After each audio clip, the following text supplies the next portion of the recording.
So, what happens when a nation wins its freedom, but completely loses its way? Well, that's the brutal, chaotic, and honestly fascinating story of the book of Judges. It's the seventh book of the Old Testament, and it paints this picture of a really dark and pivotal era right after Israel conquered the Promised Land. It shows us exactly what happens in a world without a king. So here's how we're going to break this down. First, we'll look at the power vacuum left behind in a land without a king. Then, we'll trace this downward spiral that just traps the entire nation. We'll meet some of the unlikely heroes who pop up out of the chaos, look at the breaking point of this whole flawed system, and finally, see how all of it paves the way for a crown. And this right here, this question gets to the absolute heart of the entire book. Joshua, the great military leader, is gone. So what happens in that power vacuum? The book of Judges gives a pretty dramatic and, often violent answer. Okay, so our story starts in a land without a king. The conquest is over, the dust is settling, and the tribes of Israel are trying to make their new homes. But this is where the real trouble begins. Here's the core problem. Without a strong central leader to keep everybody on the same page, the people just start to drift.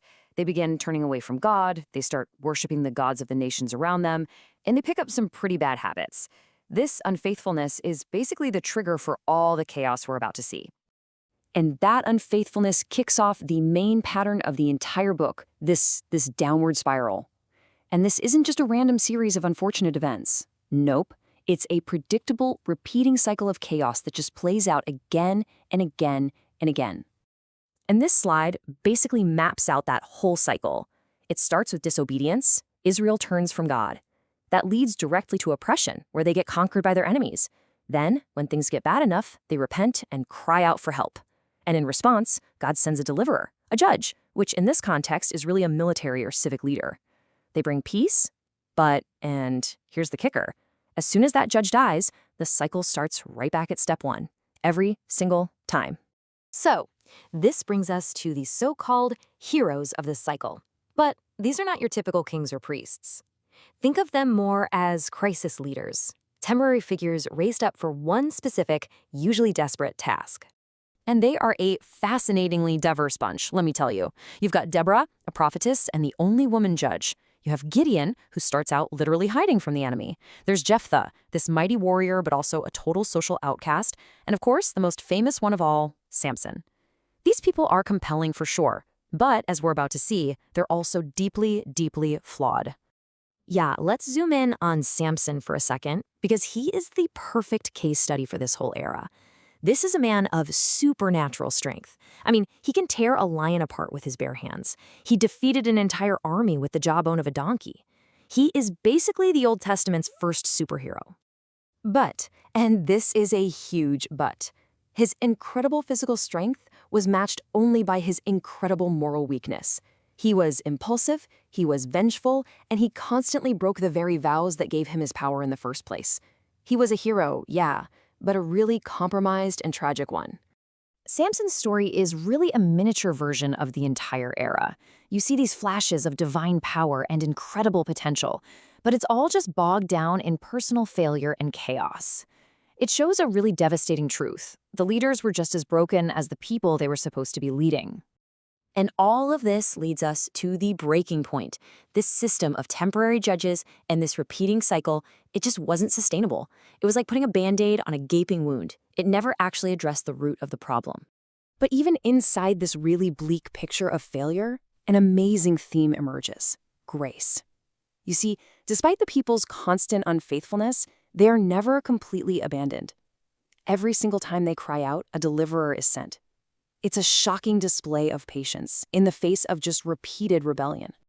And this chart here, it puts the whole problem in stark relief. On one side, you've got the era of the judges, temporary leaders, chaotic cycles, scattered tribes. On the other side, you've got the proposed solution: a permanent king, stable leadership, a unified nation. The entire book is basically making the argument that the chaos on the left is a direct result of not having the stability on the right. And that brings us to our final section, the need for a crown. The book of Judges isn't just a history of anarchy. It's an argument. It's setting the stage for the next really dramatic chapter in Israel's story. All the chaos we've been talking about, isn't just there for a dramatic effect. It's the narrative engine that pushes us right into the next books of the Bible, Samuel and Kings, which are all about the rise of the monarchy. The anarchy of Judges is precisely what creates the popular demand for a king. After centuries of this brutal cycle, the people have just had enough. Their solution, their desperate plea, is for a king. They want a leader just like the other nations have, someone who can unite them and lead them into battle for good. So let's wrap this all up. The Book of Judges shows this chaotic spiral that's fueled by a lack of central leadership. This four-step cycle of sin and deliverance just repeats over and over. The heroes who show up, the judges, well, they were just as flawed as the nation itself and could only offer temporary fixes.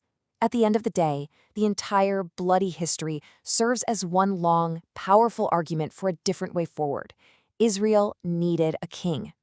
And that leaves us with one final thought, a question that echoes way beyond this ancient text.